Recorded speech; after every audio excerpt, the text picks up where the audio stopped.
Assalamualaikum, permisi Bu.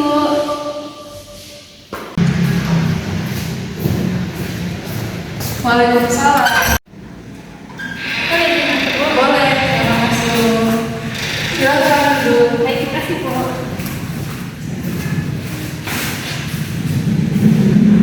Apa duduknya sudah nyaman? Sudah Bu. Oke, sebelumnya Ibu ingin mengucapkan terima kasih atas kedatangan kamu untuk melaksanakan sesi konseling ini. Sebelum dari kesini, kamu ada kegiatan apa? Seperti aktivitas kayak cuci baju, cuci piring, dan sebagainya. Oke, kamu di sini tinggalnya ngekos atau apa? Asrama? Saya tinggalnya di asrama Win. Asrama UNPTI. Aslinya orang mana? Aslinya saya Kumbu.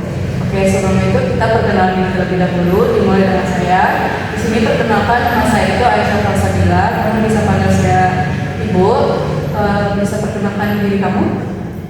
Baik Bu, perkenalkan nama saya Sasma Berpa. Biasanya sama teman-teman itu dipanggil Chelsea.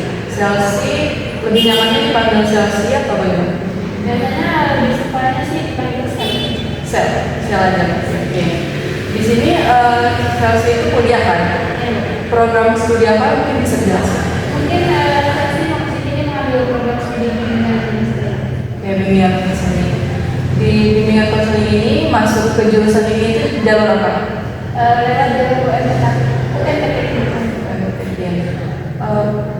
Bisa saya ceritakan alasan Chelsea mengambil program studi bimbingan konseling ini apa? Alasan Chelsea ingin mengambil program studi bimbingan konseling ini yaitu untuk Chelsea ingin menjadi seorang konselor dan memahami setiap karakter individu. Oke. Kenapa Chelsea ingin memahami setiap karakter individu? Karena Chelsea memiliki rasa empati yang tinggi terhadap seseorang, jadi ingin memecahkan masalah. Berarti Chelsea memiliki empati yang tinggi terhadap masalah orang lain dan ingin membantu orang lain lah ya. Dari sejak kapan Chelsea merasakan punya empati yang tinggi itu? Sejak ada seseorang yang selalu bilang pengen cerita ke Chelsea, nah jadi Chelsea di situ ada rasa ingin untuk membantunya. Ya, berarti dari situlah Chelsea berkeinginan untuk lebih mendalami membantu orang lain itu bagaimana gitu. Oke. Chelsea tadi orang Kumbu. Sebelumnya sekolahnya apa? SMA Negeri Teluk. Oke. Di SMA itu jurusan Chelsea apa? Waktu itu Chelsea mengambil jurusan IPA. IPA. Ketertarikan Chelsea ngambil IPA itu kenapa? Karena dulu antara bingung mau ambil IPS atau IPA. Namun kalau dilihat-lihat kayak dari katanya IPA ini bisa masuk untuk semua kamu. Jadi masuk sekolah IPA.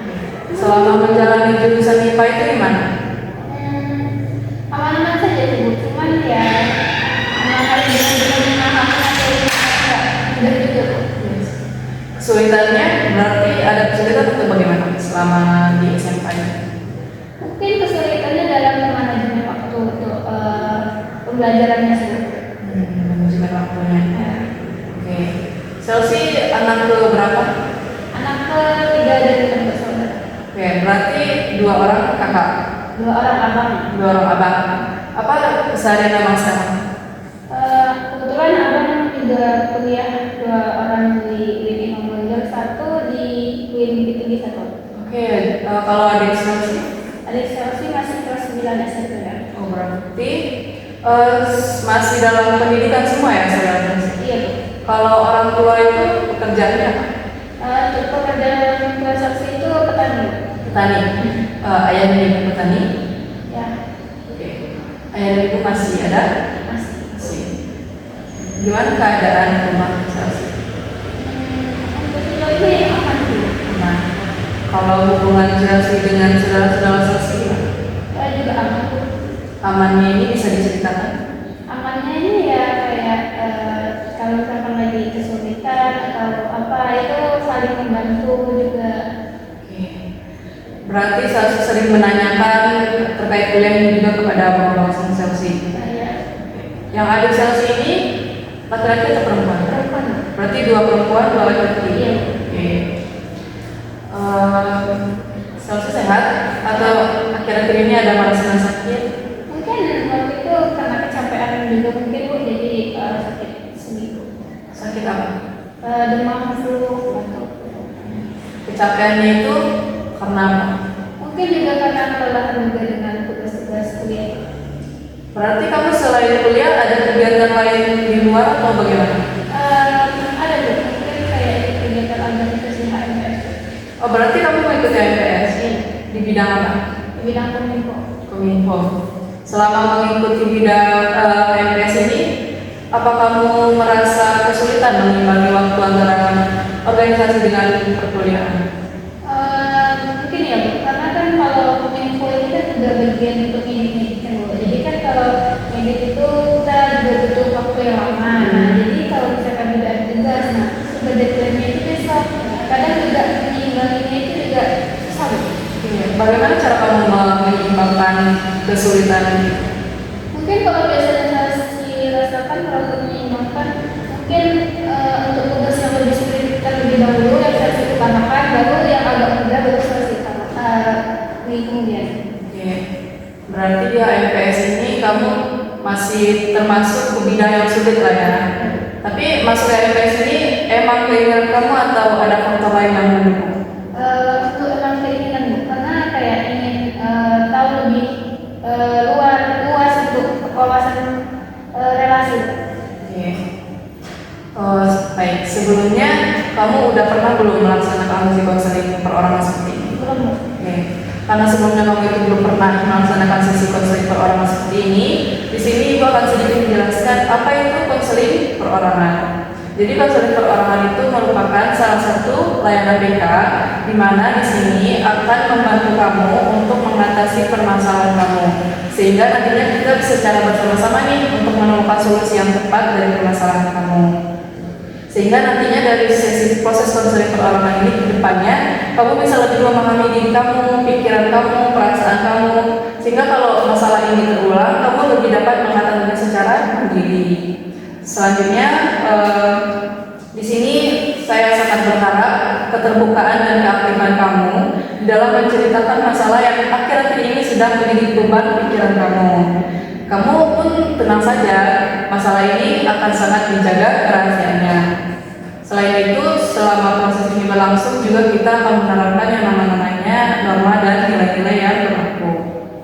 Selain itu di sini saya sebagai konselor akan mendampingi dan membersamai kamu di dalam proses ini, sehingga nantinya kita dapat menemukan solusi yang tepat dari permasalahan kamu.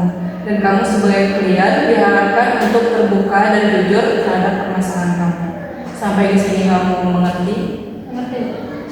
Bisa kamu jelaskan kembali apa yang kamu pahami dan kamu mengerti dari yang saya jelaskan tadi? Jadi tujuan konseling perorangan ini yaitu untuk kayak menemukan sebuah solusi terhadap atas permasalahan yang dialami oleh individu sehingga individu ini mampu menyelesaikannya secara mandiri. Oke, bentar. Jadi apa yang kamu sebutkan tadi sudah benar dan saya sangat mengapresiasi hal yang sudah kamu pahami. Baik, bisa kita mulai sesi proses konseling individualnya? Baik, itu Bu. Oke. Bisa kamu ceritakan apa yang ingin kamu ceritakan? Baik, di sini saya akan menceritakan sebuah permasalahan saya terhadap manajemen waktu dalam kayak misalkan dalam kegiatan asrama, organisasi, terus juga waktu dalam mengerjakan tugas-tugas selama kuliah. Nah, dimana kalau misalkan kegiatan asrama itu kan biasanya kan Bu, itu dia nyampe dari batasnya kan jam 6 sampai jam 6 itu udah untuk bebas ngapain. Jadi dari jam 6 sore sampai Isya itu kan dia ada kegiatan tersendiri seperti kayak restoran hafalan, kemudian sholat berjamaah, mengaji, terus juga ada kegiatan kayak literasi buku. Nah, jadi di situ semua kegiatan juga kalau misalkan sasi untuk hafalan, mungkin kan hafalan itu kan juga butuh waktu untuk jauh-jauh hari kan Bu. Nah, jadi kalau misalkan kayak itu kadang agak menyulitkan Bu. Nah, terus juga kemudian kalau misalkan Bu. Nah jam 8 kemudian itu Salsi mengerjakan tugas kuliah. Nah tugas kuliah belum tentu tugas kuliah itu cuma sedikit kan ya. Biasanya kan banyak. Nah kalau banyak itu kayak waktu dari Isya sampai malam mungkin jam 12 itu kan Bu. Itu mungkin nggak cukup Bu biasanya. Nah jadi kalau udah gitu Salsi juga orangnya tuh nulisnya itu lambat. Nah jadi kalau misalkan kayak gitu tuh kayak lama butuh waktu lama gitu. Jadi gimana caranya? Oke. Mungkin di sini kita nantinya sama-sama mencari solusi ya. Di sini saya akan memperdalam dulu nih informasi apa-apa itu tentang diri kamu. Nanti dengan kegiatan asrama yang sebanyak itu, apa kamu berarti masih akan terbebani lah ya? Mungkin. Oke. Dari situ, dari kuliah ya, gimana? Kalau kuliah gimana? Seperti apa? Jadwalnya ataupun kegiatan-kegiatan kuliah? Kalau untuk kegiatan kuliah sih aman sih Bu. Cuman untuk jadwal mengerjakan tugasnya yang mungkin berantakan. Ya, berarti tugas kamu sebelumnya berapa mata kuliah? 9. 9 mata kuliah itu ada tugasnya masing-masing per minggunya atau bagaimana? Ya, itu tugasnya masing-masing ada minggu. Oke, berarti waktu kamu untuk mengerjakan tugas dia selama itu hanya pada jam Dari habis maghrib sampai Isya itu habis maghrib sampai Isya. Ya.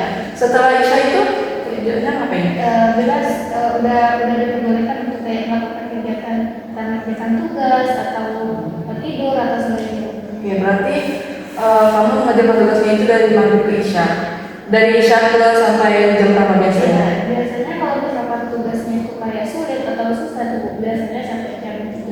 Jam 3. Nah, terus nanti kadang bangun tuh nanti jam 4 subuh tuh bangun lagi Bu untuk kayak kegiatan. Kalau misalkan masuk pagi nih Bu jam 7.15, nah itu harus mandi pagi-pagi karena kan itu antri ya, karena banyak. Nah jadi harus mandi pagi jam 4 terus laksanakan kembali sholat subuh jam 5.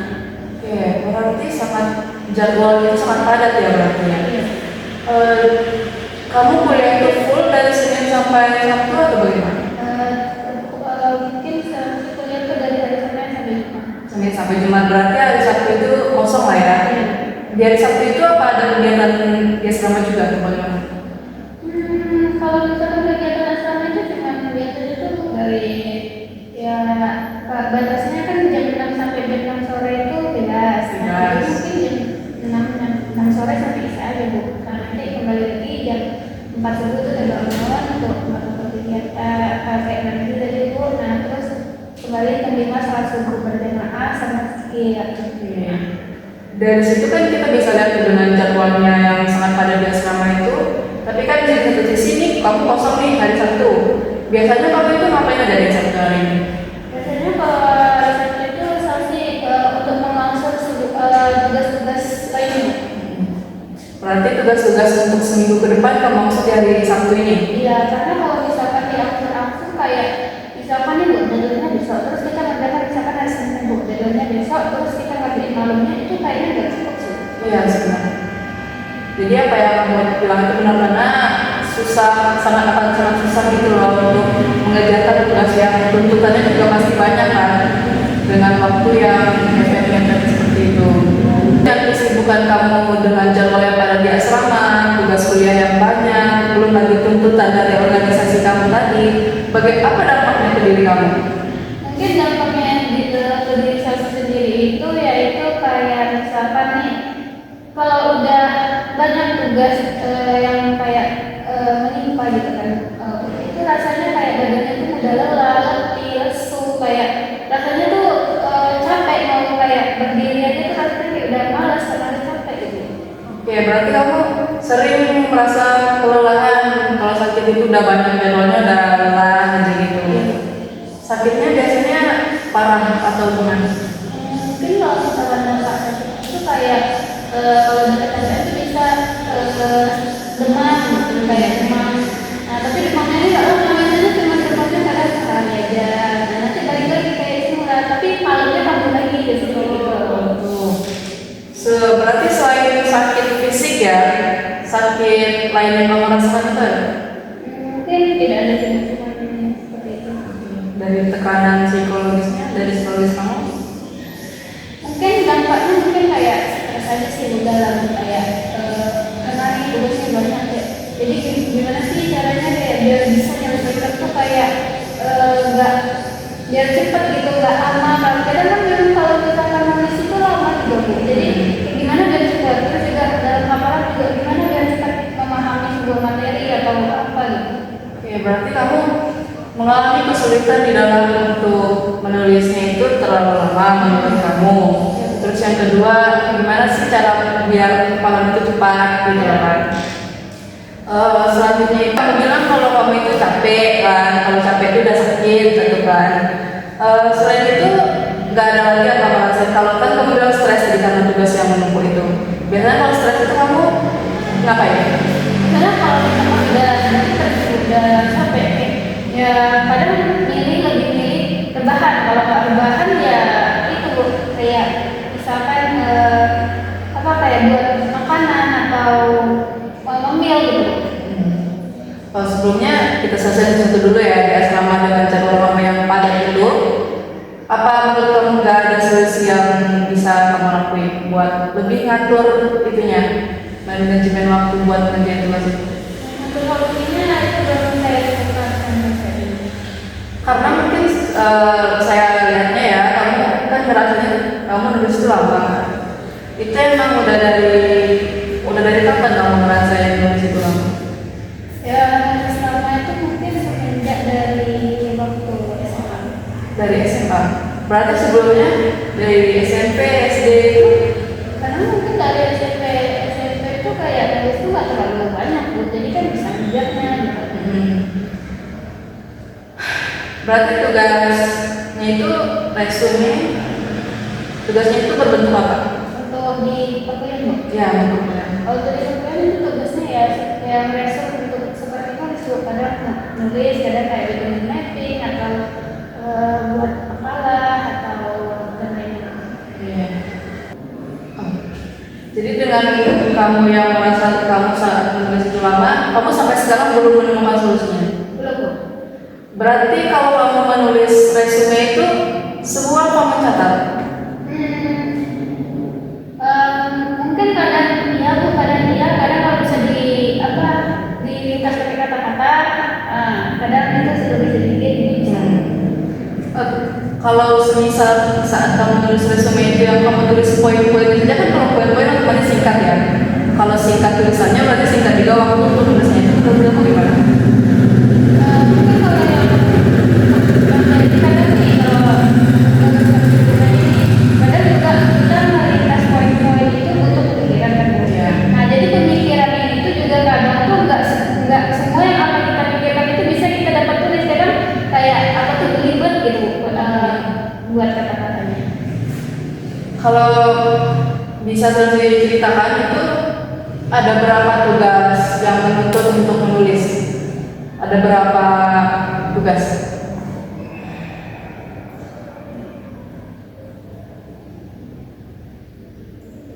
Hari Senin itu ada berapa mata kuliah?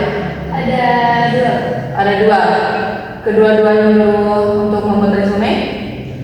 Tidak Bu, yang hari Senin kalau kayak di Kekuatan Negaraan itu biasanya tuh kayak kalau ada tugas nanti itu tugasnya dikasih di hari itu juga, di kelas nanti dikumpulkan di jam.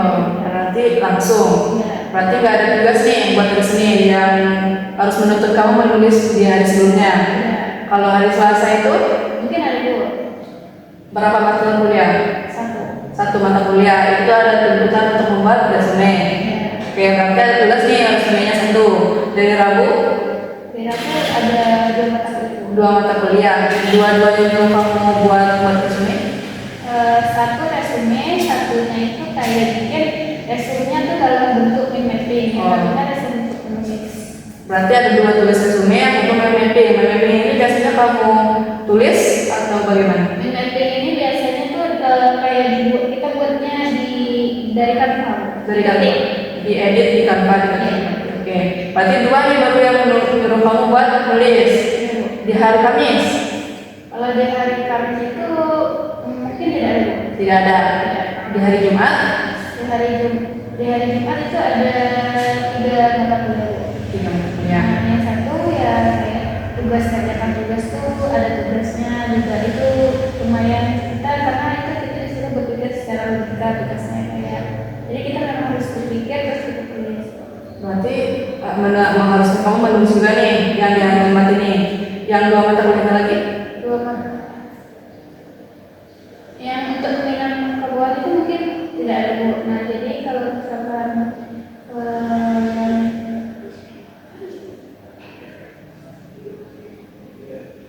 berarti bisa kita lihat dari 5 hari kamu kuliah ini, dari 9 mata kuliah ya? Dari 9 mata kuliah ini ada 3 tugas resume yang menuntut kamu itu harus menulis. Nah dari 3 tugas resume ini di 7 hari yang kamu punya ini apa bisa kamu mengaksesornya?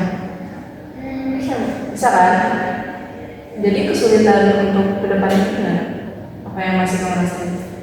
Yang saya rasakan itu kayak ya sulit aja kayak menyimpangkan kadang kan juga ada faktor nih Bu dari teman karena temannya kalau di dalam kapal nih kayak ajak cerita gitu jadi kan kita tuh kayak tugasnya jadinya di Kesampingkan dulu lah ya. lebih ke karena mungkin karena stres juga jadi ikutlah cerita sama teman ya kan gitu Bu. Oke, berarti ada dari faktor luar lah yang membuat tugas kamu ini jadi ditunda. Jadi yang seharusnya ini udah selesai jadi ditunda gitu loh. Kamu sikap kamu itu lebih menurut teman berarti ya?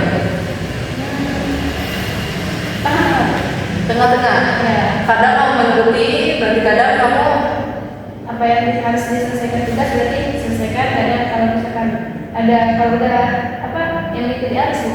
oke, mengikuti arus. Jadi kan 3 tuh tugas resume kamu. Berapa hari yang punya? 7 kan? Senin, Selasa, Rabu, Kamis, Jumat, Sabtu, Minggu. Kan bisa tuh kita bagi misalnya di hari Senin, Selasa kamu ngerjain tugas untuk resume yang pertama. Kan misal kuliahnya Senin, otomatis tugas untuk minggu depannya udah jalan dong. Nah kamu kerjain tuh malamnya. Soalnya kan hari Selasa ini nggak ada tugas kan? Di hari Selasa ada, di hari Senin kan nggak ada tuh. Nah kan ada lebih waktu lebih banyak tuh buat kamu ngerjainnya.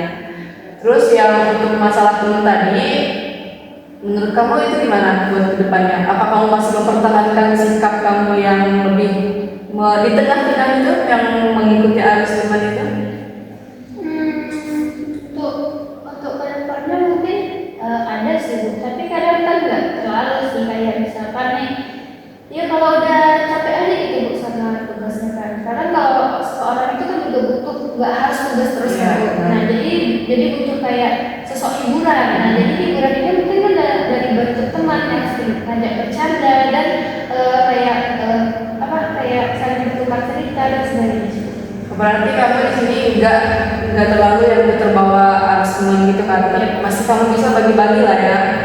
Kapan waktunya teman, kapan waktunya tugas. Kan? Tapi di situ bisa kita lihat kalau dari jadwal asrama kamu yang padat itu solusi yang mungkin tepat. Tapi menurut kamu itu gimana? Yang tadi kan saya bilang buat bagi waktu kamu mau menyelesaikan tugas ini. Menurut kamu gimana? Apa itu udah tepat buat permasalahan kamu tadi? Mungkin kalau kayak bagi waktu itu mungkin ada tepat karena kan kayak kita mengangsur ya. Ya, mengangsur. Nah jadi kalau mengangsur itu kan otomatis lebih ringan. Iya. Ya, jadi kayak tekanan kayak mepet deadline itu jarang. Oke. Berarti udah pas lah ya kira-kira yang solusi yang mengaksur sama membagi-bagi waktu tadi buat tugas kamu yang mengalami kesulitan menulis itu lah kan. Mungkin di perkuliahan ada yang bisa kamu cerita? Seperti apa Bu? Mungkin seperti permasalahan dengan teman, dengan mata kuliah, tekanan dari dosen. Biasanya sih Bu kalau misalkan nih kayak cuaca itu kan kadang nggak menentu kan. Iya. Kadang kayak kalau misalkan di dalam ruangan itu kadang gelap walaupun nggak dia pakai lampu. Nah kalau dia pakai lampu walaupun suasana kayak mendung itu tentunya tuh kayak bikin suasana kita di kelas tuh jadi kayak ngantuk. Apalagi kita kalau malam itu tidurnya kan cuma kayak kalau tugas banyak pasti tidurnya cuma beberapa jam gitu. Berarti kamu sering mengalami ngantuk kalau di kelas. Ya, karena balik ke faktor yang sebelumnya tadi, karena tugas kamu yang banyak itu, jadinya kamu mengalami tidur kamu itu tertunda lah ya. Biasanya itu kamu tidur normalnya itu jam berapa? Biasanya kalau dulu waktu SMA itu tidur normal sekarang kuliah ini berarti otomatis sudah berubah dong. Jam berapa itu kamu tidur? Ya kalau tugas banyak tentunya itu kadang jam 1, kadang jam 12. Kadang kalau nggak tugas banyak itu biasanya pas setengah 10 udah mulai tidur. Berarti selama di kelas kamu mengantuk itu ngeganggu nggak ke perkuliahan kamu? Ganggu Bu, karena kayak kita tuh kayak sedangkan nih kayak teman jelasin sebuah materi gitu, terus kita tuh kayak ngantuk. Nah, jadi kayak perasaan kita tuh kayak gak sinkron antara badan kita ini di alam yang lain kayak tidur, ngantuk gitu kan Bu. Nah, terus ditambah teman presentasi ngomong bicara, jadi gak sinkron gitu untuk memahaminya. Berarti bisa dibilang kamu nggak paham dong selama apa yang dijelasin teman? Kadang kalau misalkan kayak ngantuknya itu nggak ngantuk yang berat, itu biasanya paham Bu. Tapi kalau kayak ngantuk yang kayak apa, kayak pikiran tuh kosong. Pikiran kamu kosong? Ya, jadi kayak ngantuknya pengen tidur gitu loh. Oh, itu biasanya kamu kalau udah ngantuk itu ngapain kamu? Biasanya kayak ya sambil ngelamun tuh, kadang ngapain. Oke. Berarti ya kalau untuk permasalahan kamu mengatur di kelas ini, berarti kita harus balik ke yang permasalahan sebelumnya ya. Harus mengatur jadwal tugas dulu, biar jadwal tidur kamu juga teratur, biar di kelasnya juga nggak ngantuk. Kalau selama di kelas itu pernah, kalau ngantuk tuh pernah ditegur nggak? Ya soalnya kan kalau ngantuknya itu kayak berat aja makanya Oh, iya. kayak yang tidur gitu, enggak. Tapi nggak sampai ketiduran kan? Enggak. Oke. Selain ngantuk, masalah ngantuk itu masalah apa lagi? Mungkin hanya itu aja sih Bu. Kalau untuk soal pertemanan kan itu kayak baru-baru aja. Ya berarti pertemanan kamu aman.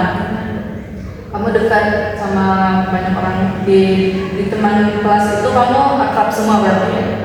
Berarti masalah di kelas perkuliahan itu cuma mengantuk.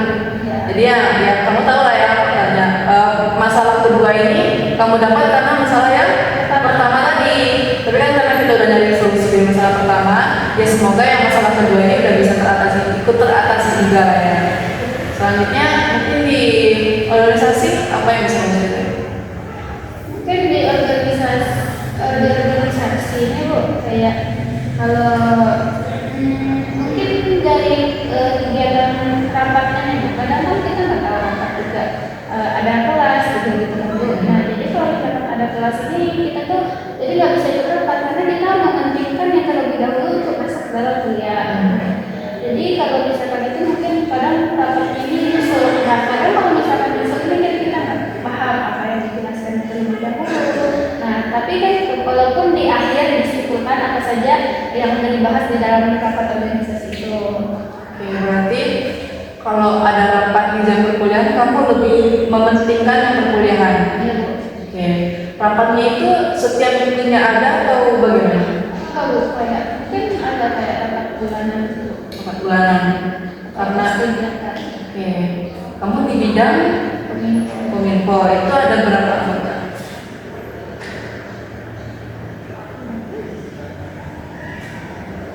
Berarti kalau di setiap rapat itu semua anggota HMPS itu harus ikut serta dalam rapat itu? Iya Bu. Tapi kamu kalau di misal nih telat untuk mengikuti rapat dari anggota-anggota HMPS lainnya tidak mempermasalahkan nanti?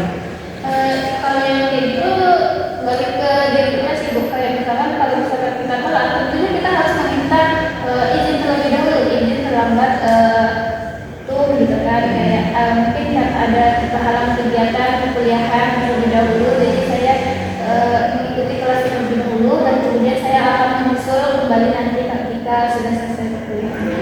Berarti tidak mempermasalahkan lah ya dari ketua umumnya ataupun dari jajarannya itu. Selain itu, permasalahan di organisasinya? Ya mungkin juga kayak ini nih jaga bagian Kominfo ini kan juga baru pertama kali ini kan Bu. Nah jadi kan bagian edit sebelumnya udah belajar juga edit, cuma kan skillnya itu belum terlalu banyak yang kita ketahui Bu. Nah jadi kalau kayak skillnya tentunya kita harus mengasahnya lebih banyak. Nah kayak misalkan kemarin nih Bu, kayak disuruh membuat sertifikat. Nah sertifikat ini dulunya tentunya saya sendiri belum pernah buat. Nah jadi untuk tata-tata letak kayak bagian bagian tanda tangan dan lainnya, nomor, nomor sertifikatnya dan sebagainya itu saya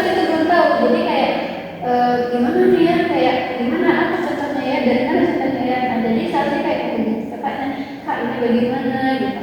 Oke, berarti dari kesulitan kamu buat tuntutan di bidang kamu itu, kamu menanyakan ke kakak yang sudah senior di bidang tersebut berarti. Iya. Respon dari kakaknya itu gimana ke kamu? Nanti di biasanya diajarin untuk kayak misalkan untuk nomornya ini nomornya misalkan udah dikasihkan ya. Nah itu untuk ditaruh di bagian atas. Nah, sebelum bagian nomor itu dibuat dikasih nama tulisan sertifikat. Nah kemudian ada sertifikat itu ditaruh kayak logo-logo organisasinya keluar. Oke, berarti dituntun lah ya dari kakaknya itu. Iya.